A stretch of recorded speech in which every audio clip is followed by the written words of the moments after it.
يقدم كلمتين وبس.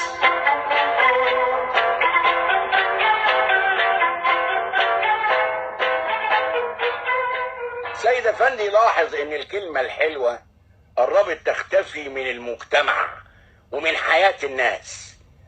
قال لعبده افندي الحكاية دي. عبده قال له: قصدك ايه بالكلمة الحلوة يا سيد؟ سيد قال له: قصدي كلمة الحب، كلمة التشجيع، كلمة الصدق، كلمة التسامح. دلوقتي الواحد يدور على اي كلمة من دول ما يلاقيش. الدنيا جرالها ايه يا عبده؟ عبده قال له: انا مش فاهم لحد دلوقتي انت قصدك ايه بالظبط. انا بتكلم كلام عام يا عبده، مش بشتكي بشكل شخصي. هدي لك مثال علشان تفهم انا عايز اقول ايه. بسأل ديك النهار واحد تاجر صاحبي، بقول له: فلان الفلاني التاجر ده غني ولا نص نص؟ قال لي: غني جدا، عقبال امالتك. قلت له: فلوسه دي جابها منين؟